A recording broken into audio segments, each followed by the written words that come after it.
Dollar. Dirt and money, no soul. Had to go and get it, ain't no time to kick it. Got a stack and flip for my foes. Dollar. Please tell me you can hear me. Don't turn your back and don't neglect me. Just let me know if you need me. Dollar. Let me watch out for my partners. Keep my money long, get my team strong. Let me run away from my problems. Yo, what's good, original crew, man? We're back. Hey, man, we're back with a body cam. But body cam. Say it. Body cam. You're too timid, man. Well, for one, I wasn't expecting for you to. Okay, do it again, babe. It's too late. First, I was swallowing. You gotta let her run its course. First, I wouldn't been able to say it real loud because I was trying to. Okay. Gotta let it run its course. Body cam. See, I'm tired. See, it ain't coming out how it's supposed to. Hey, man, we're back with another body cam, man. Today's body cam. Sibling executes mom and dad as brother escapes. What? That's crazy. Hey, make sure y'all check out the links in the description box. Down below. You already know where to go. If you want to first part, you got to do it. Check out down below. Also, if you enjoyed today's video. Like it with a thumbs up. Hey, let's check this out, man. Let's see. You ready? Mm-hmm. Stop right there! Let's talk about it! If you could go back to yesterday, would you change the outcome with your mom and dad?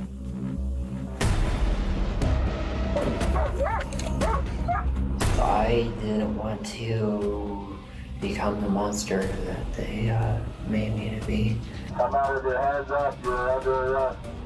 But that was the last straw. What? Located just minutes from Zion National Park, Washington, Utah is a small city surrounded by breathtaking natural beauty.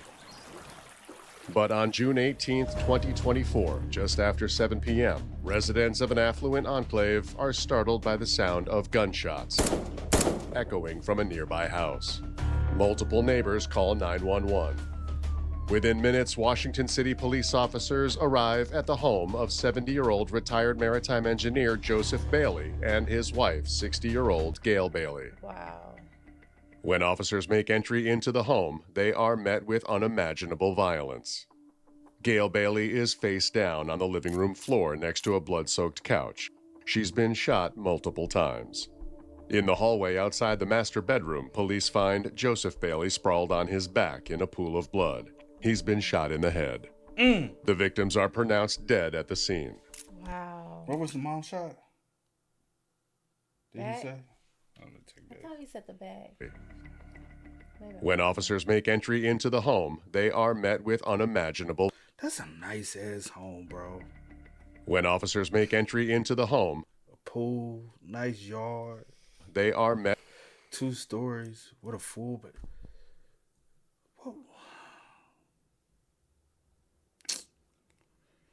Done worked all your life, Joseph. Retired.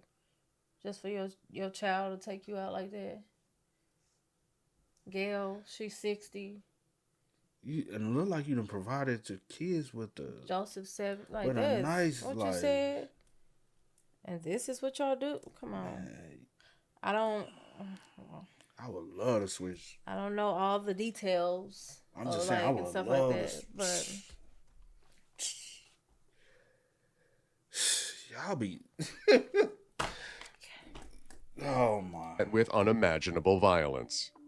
Gail Bailey is face down on the living room floor next to a blood-soaked couch. She's been shot multiple times. multiple times. In the hallway outside the master bedroom, police find Joseph Bailey sprawled on his back in a pool of blood. He's been shot in the head. The victims are pronounced dead at the scene. With no sign of forced entry or missing valuables, detectives theorize whoever shot this couple came here with one intent: to execute them. As police quickly secure the scene, a frantic neighbor flags down an officer. The neighbor says someone entered their house uninvited. It's 6X units. We got a neighbor who ran into his basement. He doesn't know who he is. Unsure if it's the killer, police swiftly take action. Police department, step outside! If you're in the basement, step outside! He's coming. He's with a female. The unarmed man identifies himself as Corey Bailey, Joseph and Gail's son. The woman with him is his wife. Corey tells officers they live with his parents, and they were in the house when they were murdered. Corey, I know this is the hardest thing you've ever done, right? I need you to tell me what happened today. So, me and my wife were downstairs watching. So, all I know is I heard shooting upstairs, and then my mother yelling and screaming. And then I locked the door to our room, and I started opening the window, and I got her out and got myself out. By the time we were climbing out the window, he was pounding on my door trying to open it. And then I heard gunshots at the door there. I think he's trying to shoot. Could have been a dad though. Probably so.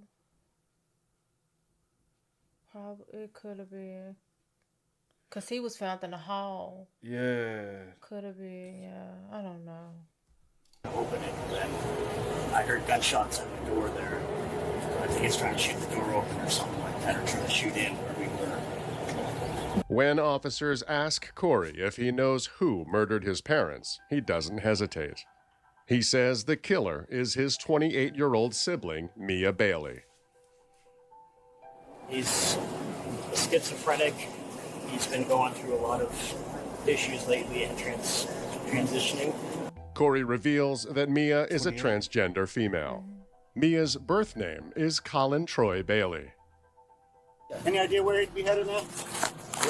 He started pounding on our door as soon as we were going out the window, so I have no idea. I don't even know how he got here. So he doesn't live here? No. He has a protective order against him already. Corey says he got a protection order against Mia after she pulled a gun on him last year. What was he driving? I have no idea. We don't know, we just ran away. What does he usually drive? You don't He know? usually drives a yellow Kia. Okay. So. Okay. Police learn Mia is homeless and has no fixed address. They immediately issue a bolo alert, hoping someone will spot her. Control 6 Alpha 1. The only description I could get was skinny, slender, about 5'9". Sometimes wears a wig, unknown how long his hair is today. Believing she's armed and dangerous, they also issue a shelter-in-place order for the entire surrounding area. As CSI techs continue to process and photograph the crime scene, the victims' bodies are removed from the home and taken to the medical examiner's office. The brothers did say the sibling is schizophrenic. I wonder is that diagnosed or, and I wonder because at 28, I wonder how long have they recognized the signs. When did they start? Like, especially with so much stuff, it seems like has escalated. I wonder, did y'all see any signs as a child, as a teen, or now as an adult? Because people go through things.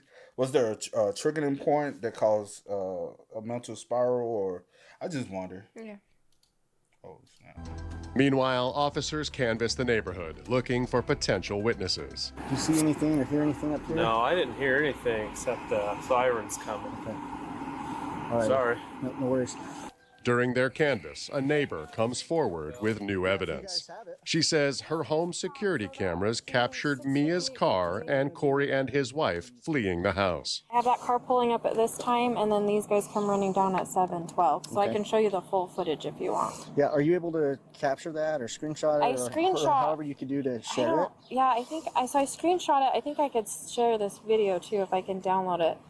Okay, yeah, if you could send those over, that'll be great. And then Yeah, because we heard it, and I watched him drive off that way, but I don't. He did drive off that way? Yeah, he went that direction. I'm not sure. Okay. So was that him arriving or leaving? Arriving at 6:58, he passes our camera. 6:58? Yeah. And then they are running down yelling shots fired at 7:02. Police obtain a warrant and track Mia's cell phone to a location just a half mile from the crime scene. Through the phone now? But when they arrive, it's a dead end. Mia's not there. Her phone has been discarded on the side of the road. Okay. Her phone has been discarded on the side of the road. As night falls and the manhunt for Mia continues, a detective makes contact with her maternal aunt. So I just wanted to kind of talk with you real quick and see when the last time you talked with Mia was, and 5:47, I called her because her mother had called my mom, our mom, and they have not had a great relationship. And I said, what's going on? And she said, my mom, she's very upset that her mom had called the hospital and put off her sex change operation. So she ranted a little bit about that, and then she said, I'm sorry, Auntie, I shouldn't yell at you. You're 28. Maybe they were financing it, or wanted them to. I don't know. Or because you can't be on insurance anymore. Yes, I'm not sure. Or are you delusional? I don't know. So that's okay. It was a very, calm, fairly normal conversation. Okay, so nothing, she wasn't acting super crazy or upset, anything that would make you concerned that something like this was going to happen? No. A couple weeks ago, she went into the hospital to get her meds fixed around. And she came out, but she's always been very docile around us. But, we completely call her Mia, and her sex change is fine. She doesn't have the things with us she had with her parents or whatever. Yeah, can you help me? Can you describe that a little bit? Help me understand her relationship with her parents? Well, she had the incident with her brother, and then they, took out the restraining order, so she had to leave. And she's kind of just been here, there, and everywhere, and I don't really know because I haven't had a relationship with my sister in 2 years, so I never talked to her. I have no idea how often. I know she talked to her dad more than her mom, but I don't know. Last I heard, the dad was taking her up for her sex change operation. Now, that's what she told me, that dad was going to drive her up and stay with her. The next thing I knew, it was off, and I just heard that today. So I don't know when that happened. Mia's aunt says her son might know more about Mia's state of mind. The detective reaches out to him. I was given your name and number, told to call, and you might have more information as far as Mia's possible location, where she's been, what her mind frame has been, what her mental state has been recently, what she's upset about right now, that kind of thing. What can you kind of help me? Do you know where she's staying? She was staying with me until last night. How long had she been staying with you? Just a couple days, 4 days maybe. How's she been the last few days? Like, anything, I mean, delusional, paranoid, mentally ill. I mean, I can't put it any more frank than that. Not making sense. Like, I don't think she's in any right mind. Obviously, she did what she did, but I'm just saying, like, she's not herself, She's clinically insane at this moment, So this wasn't like a one-day thing where she got excited and did something horrible. This is like her brain has been in this state for a while. Mia's cousin says her mental health issues were too much for him to handle. What was she doing? What was she doing, or what was she saying last night that made you make her want to leave? She was yelling about she had lost some money in a scam, and then she was saying somebody at her residence had pointed a gun at her, and it was traumatic, and then I was like, okay. And then she started saying, in anyways, he was poisoning me anyway, and he was putting devices that produced radiation near me and microphones in the walls, and I said, all right. And I realized at that point you can't argue with somebody who's that far gone. And I just said, all right, you need to leave. I need you to get some mental help, but for now, I can't house you, It was very cordial and stuff, and I helped her bring her stuff to her car, and I said, Mia, I love you, I hope you get some help. Okay. As detectives work through the night and into the early morning, they catch a break. Around 1 a.m., a patrol officer spots Mia walking on the side of River Road, south of Washington.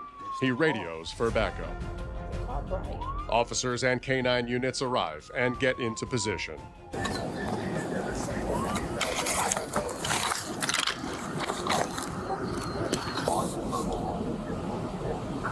Mia, this is the St. George Police Department.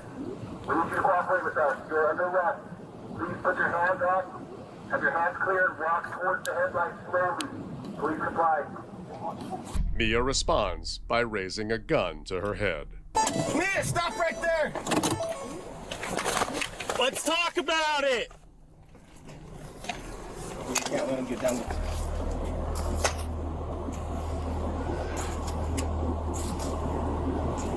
Man, stop right there! LT, he's walking towards a house.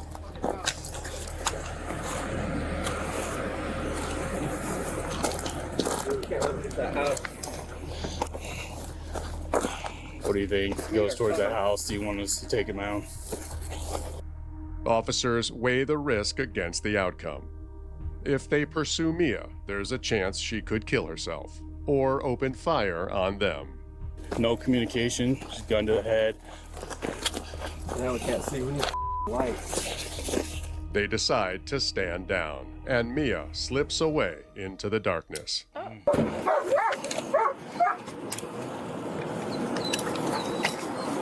Damn it. So we lost her in this yard here? She went on the left side, somewhere around there. As the sun rises, the pressure to find Mia intensifies. Then, around 8 a.m., police get word that Mia has been spotted again. This time, she's in an open field in St. George, less than 5 miles from the crime scene. Local authorities and SWAT teams descend on the area. Mayor, this is the St. George Police Department. If you come out with your hands up and comply, you will not be injured. Again, come out with your hands up. You're under arrest. Mayor, this is the St. George Police Department. You are surrounded and under arrest. Come out with your hands up.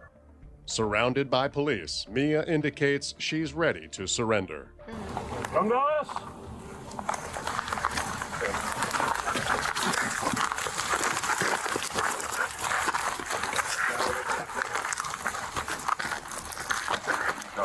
Walk to us!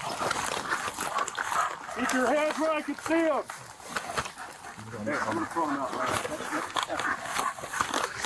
That way.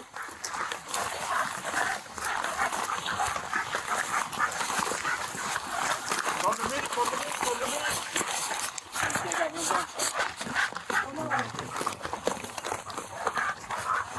Okay, go down on your knees. Go down on your knees. Put your hands on the ground in front of you. Yeah? Yep. Yes.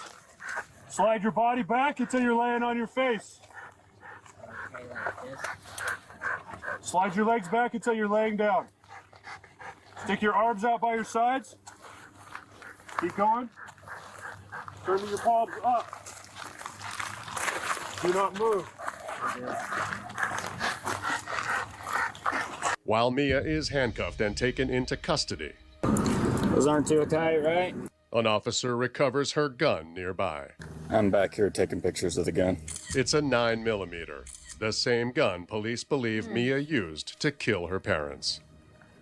Mia is given water. Just a little bit left. Then she's placed into an ambulance and taken to a hospital for medical evaluation. Police locate her car in an empty lot nearby and impound it. Later that day, Mia is transported from the hospital to the Washington City Police Department. Get your knees as close to here as you can. That's probably going to be the most comfortable. Thank you. Detectives read Mia her rights. Are you okay to talk to me? Yes. And then try to piece together what set off her deadly rampage. I have talked to a lot of people, but I'm not so much curious as far as what happened, but I'm kind of curious kind of what led up to it. Let's see, being homeless after my family's abused several times, and Okay. Being 20 grand in debt. You said you were homeless. How long have you been homeless for? Well, let's see, I moved out 5th, so. The 5th of? Last month. Oh, so May? The 5th of May? So I'm 20,000 in debt, and I'm homeless at 28. What's the motive to kill? Your daddy, your mom, and possibly your brother and his wife. Y'all lazy, bro. But Like what? A lot of laziness, What bro. are we talking- Spoiled, lazy, used to getting your way. And when motherfuckers start saying no, it'd be too late to start saying no, you know? Cause that was that post I seen I wanna say like a week or so ago. It's like a lot of reason why a lot of stuff happened. Is a lot of these motherfuckers just spoiled and they were never told no. And so now once society starts telling them no, they don't know how to respond. Maybe June. One of those days, I'm sorry. Oh, no, you're good. 5th of May or June? I think it was June for the most part, but Okay. again, homeless. Where have you been living? Well, I stayed with my cousins for 5 days. I paid them $250 because I didn't want to be a bum. Yeah. And, well, let's just say he kicked me out. Oh. How long ago were you kicked out? Yes, yesterday. Oh, yesterday. So, is that kind of what? Yeah, I guess you could say it's 11 o'clock at night, so the day before yesterday. Okay, so 2 days ago from today. Kinda, yeah. Okay. And so, what was the reason that you were kicked out for? Well, I was kicked out because my cousin wouldn't let me. He asked, why I'm so upset, and I told him there's a lot of things and you don't understand, and my neighbor pointed a gun at me and other stuff, so nobody believed me, nobody bothered to investigate, and this is the first time it's happened with somebody like that. And then you said you were $20,000 in debt? Mm-hmm. What does that come from? Well, that comes from our loans, because my brother's, this comes from credit cards. Okay. It's expensive to be a single woman and trans on top of that, so. Okay. So what kind of and like I said, I don't know all the ins and outs of it. What kind of expenses do you have doing that? Well, it's like $512 a month just doing the trans stuff. So that's like getting laser treatments and medication to before until I got an auto injector.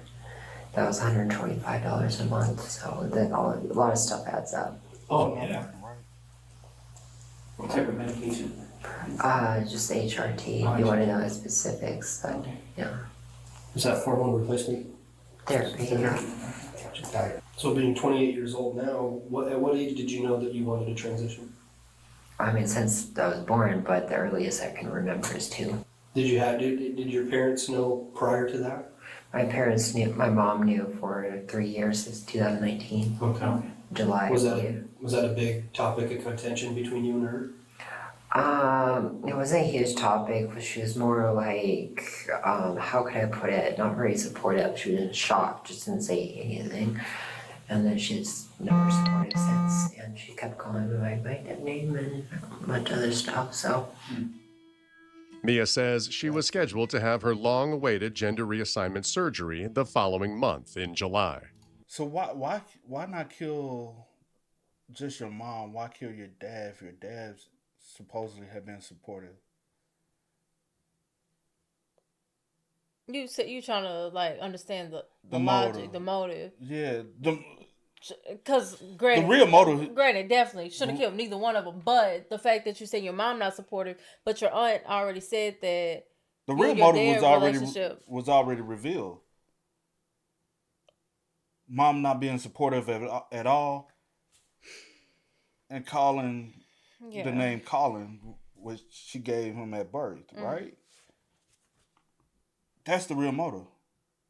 Right. So why are we talking about being in debt and all this other stuff? So they have a payment plan, and I had insurance, so they paid me about half of it at least, and I was going to do like a payment plan. Oh. And my dad was going to help me with a little bit of it, so. According to Mia, I wonder did mom want dad not to support as far as financially cut off? And dad made the call and was like, hey, unfortunately, I'm not going to be able, and it, like. But you're 28, bro. Go get a fucking job, bro. But why everybody hate working? Why do people hate working so much? Nobody wants to work a job. They think like, oh, that's peasant work. That's what peasants do. I deserve to live in a 2-story home and live off mom and dad. Nobody wants to provide for themselves and their family or whatever. Well, like, you get what I mean? I feel you. It's happening a lot now. Mm-hmm. 28. I'm at $20,000. Why are you in $20,000 debt? This. Are you working a job? Are you even trying to have a career job? Are you settling for certain jobs that are not providing for you what you needed to provide for you? Hey, can we go get a factory job if we're not qualified for other things? Hey, can we go get a forklift certificate so we can drive forklifts because it's a higher paying job? There's call centers in every state now. Remote call center jobs we can do. There's a plethora of opportunities. We don't have to do just hard labor jobs. There's other opportunities. Yeah, I would have definitely got a job. If you don't have a job, because don't know if you have a job. But if you don't have one, work, save up, so that you can get the things that it is that you're trying to do with your transitioning, with that your credit cards, with whatever it is. Like, I'd rather work for that myself and save and put that money towards that than wanting to hand out and depend on people. But that's just me. Yeah. Surgery was all set to go until her mother put a halt to it. What led up to it was, I got a call from my social worker from the hospital. And, like apparently kind of broken HIPAA in a way. They shared the details of the hospital, but the worst one of us all was my mother contacting them to say no to the surgery. And that can be done though, right? I don't even understand what's going on as far as like all of that to even speak on it. So I don't know. Because I don't know what it is that y'all have set up. I don't know what it is that y'all were doing. Like, I don't know any of that. And I really don't even understand. Because as a legal adult, the parents can't. Because the hospital be like, hey, you can't do that. It's their decisions. It's not yours.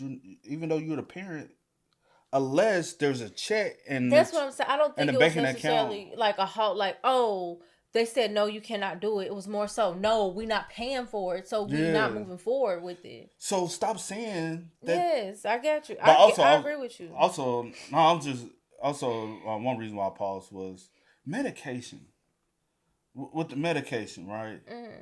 I also wonder, like, contributing factors of the medication, because the family keeps saying schizophrenic or mental. Is medication involved? And how does possible that if medication is involved, how does that medication balance with this medication, with the hormone medication? Mm-hmm. Can they alter or cause any other issues? I feel you. And that's also the reason why. Like, also, how long have you been on hormone medication? And I got so many questions. My bad. Well. So your mother contacted the hospital? Yep. And so I knew I could probably appeal it with just if that, but she wouldn't. Let's just say I was very furious, and I asked her, I don't want to hear excuses. I want to hear an explanation, and I'm sorry, and I'll do something about it. Okay. Anyway, she can't say sorry to save her life, apparently. And that first degree, right? I tried giving her so many chances through my life, but that's besides the point. I had one thing going on, and she took that away from me. So can you help me understand, so with you being your age, how is your mom in control of that, yes or no? I mean, you're how old? Almost 30? 48, yeah. And you're still getting, and your mom is the one that's saying yay or nay on a surgery that has nothing to do with it? It was more like she was trying to sabotage it. No. She has always had boundary issues, that's why I never told her where I lived. What happened? Do you know what she said? I didn't get the details. She just said some stuff to the doctor. You're gonna have to ask the social worker. She's kind of like the assistant, but the first contact of getting scheduled for surgery. Mia says her mother's interference was the ultimate betrayal, especially because her parents knew how much the surgery meant to her. I told her I was going to kill myself several times, and I needed this so bad, and my mental ability was declining, and that's why I needed that surgery. I knew I was going down regardless, but I was like, well, enough is enough. I'm taking somebody with me. So when did you have that decision that enough was enough and that it was gonna? The same day. Same day. Yeah, when she refused to apologize. So when you walked into that house, was your mom your only target? Your dad just got in the way, or were you? No, my dad was part of it, though, to a lesser extent. He didn't have my back when I needed it most once again. So.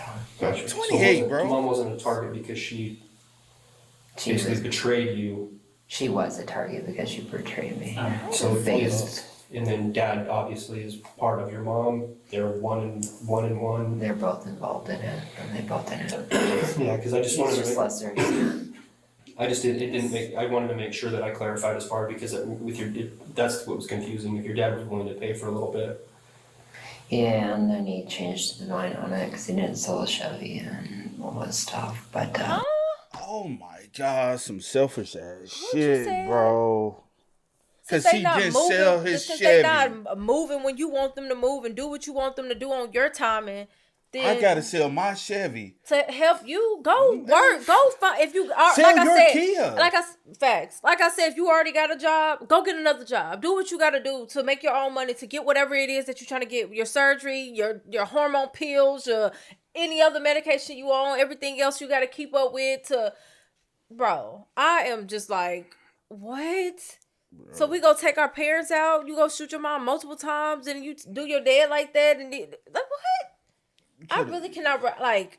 Bro, I cannot. I can't wrap my head around it. It's just so stupid, so dumb. It makes no sense. Were you able to tell me what happened at your parents' house? I got parked there and pointed a gun. I was, I told myself to throw away that part of me, really, that hesitant, like always, and ran in the door and shot at her first and times, trying to make it quick. Dad was instant. Where was your mom when you came in the door? She was the second chair, or a chair closest to the TV, or the white couch, I believe. Hold on, did you have a key to the house? It said right in the door, so who let you in? I guess Dad? I guess. That's why it was instant. So it was at the brother's door. Remember, brother said heard someone at the door, and he said, I guess. So I guess that wasn't Dad at the door. I guess because the brother said, then I heard gunshots. Yeah. In the same room? No, he walked out. What's going on? And I pointed the gun at him and didn't say anything. I shot. Yeah, I'm not twice my dad, and then I went downstairs with my brother. I said, "You ruined my life." It wasn't so much him. It was directed towards a message about my parents. So was that your intent? Were you hoping that it would hit him? Not really. I knew it was gonna hit him. He barged the door and stuff, and I just like, him. He's not my main target. Afterwards, Mia says she went back upstairs. Go back upstairs and do one more round on Dad just in case. Make sure he's dead. Before she left, Mia says she realized her mother was still alive. I do remember actually coming up just in case because I heard her like bleeding quite a bit, like choking. Okay. So I went to shoot her again. Okay. Wow. So do you remember if was that after you came back upstairs? Yeah. It was Dad first, and then you heard your mom that she was still kind of like some noise. Why the fuck? Why do you pull a gun on your brother a year prior? That should have got you a case. Then they said you was already dealing with a mental, so they should have removed all the weapons from you, right? Should have, but we know. And put in a system, because they can flag in the system that you're not qualified to purchase any other guns. Now, street, you can purchase a gun off the street. I don't know how to go about that. That's not me. But there should have been I agree. measurements put in place, because this all could have been prevented. So many ways. Still kind of lied. And then I shot her again. What did you use to kill your parents then? My gun. Gun? Is it the same gun that you had when you surrendered to the police? Yeah. If you could go back to yesterday, would you change the outcome with your mom? No. I don't think there's any way of changing their minds, so no. If they change their mind, which I know they're not because they're so narcissistic. No, you are. I mean, it would be played out completely differently. Their answer was on them. They had their chance. I didn't want to become the monster that they made me to be. I really wanted to be good. I really did. Okay. But like I said, that was a last resort, a last straw. I don't regret it. I hate them. Wow. After her interview, Mia Bailey is held in jail on multiple charges, including 2 counts of aggravated murder. Despite severe mental health issues, in October of 2025, a judge rules Mia is competent to stand trial. But the following month, Mia pleads guilty and mentally ill to 2 counts of aggravated murder and aggravated assault. At her sentencing, Mia remains silent, but her attorney reads a statement on her behalf. It brings me great pain and regret of the events that followed. I was not in a stable mindset at the time, and if only I had gotten... I fucking hate this, like, because y'all pick and choose when y'all want to do the mental shit, right? You was 100% in a stable mindset of understanding, because my thing is about the understanding and you having knowledge of what you doing at the time, and you have been having these built up tensions and anger towards your parents, where you knew you wanted to do that. Yep. So were you in sound right mind? Yes. Period. There's no mental illness regarding the situation. Now, might you have? You possibly could, but pertaining to the crime, it has no bearings. You understood the crime. You understood the punishment. That was, fuck off, bro. Help, this would have been preventable. It makes me want to die because I can't live with myself. I am sincerely, deeply sorry to my family that I committed this atrocity. I wish I could earn forgiveness in time. But the judge shows her no mercy. Your acts on that day were very chilling. Very much so. The gravity of the circumstances, again, are there. And as to the sentence today, the sentence should and will be consecutive sentences. Bailey, in case 2415-01193 to the charge of aggravated murder, a first-degree felony, you are hereby sentenced to serve 25 years to life. Count 2, aggravated murder, first-degree felony, you are hereby sentenced to serve 25 years to life. He said consecutive, not concurrent, right? He said consecutive. Good, 50 years to life. Count 3, aggravated assault, a third-degree felony, you are hereby sentenced to serve 0 to 5 years, always at the Utah State Prison, to run consecutive one with the other. Restitution will remain open. You are hereby remanded to the Department of Corrections to serve this sentence. So, good luck to you. So at 78, you have the possibility to go to the parole board if you're still alive to go home. Yeah. Fuck out of here. Because that's 0 to 5, you don't have to serve time. Court will be in recess. Great, thanks.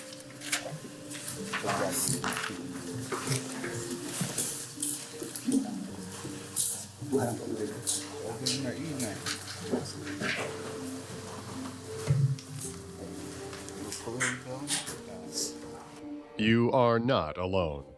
If you need to talk, the 9. That's so sad. Rest in peace to Joseph and Gail. And my condolences to Corey and his wife and the even have to see other that family. experience. You know, like, cause that could have also been right. That's and good part of him as far because some people would have tried to run towards it because they know their parents, but at the end of the day, he had to think about him and his wife, and the main thing was to put a barrier in between and escape. So in all, he didn't do the wrong thing. You know what I'm saying? If he had the opportunity, I'm sure he'll do it again, but I'm sure he possibly will have wanted to go and, you know what I'm saying, protect his parents. Yeah, but honestly, in a situation like that and dealing with someone with a mindset in that state, he did there wasn't much you was going to be able to do to talk, a person down like that. So, yeah. But y'all spam us up, man. Y'all let us know y'all thoughts about it for us in the comment section down below, man. But until next time, y'all know how it go, man. I do go by the name DJ New Kid. This is we are. Ain't no time to kick it. Got a stack of flip for my foes. Dollar. Please tell me you can hear me. Don't turn your back and don't neglect me. Just let me know if you need me. Dollar. Let me watch out for my partners. Keep my money low, get my team strong. Let me run away from my problems.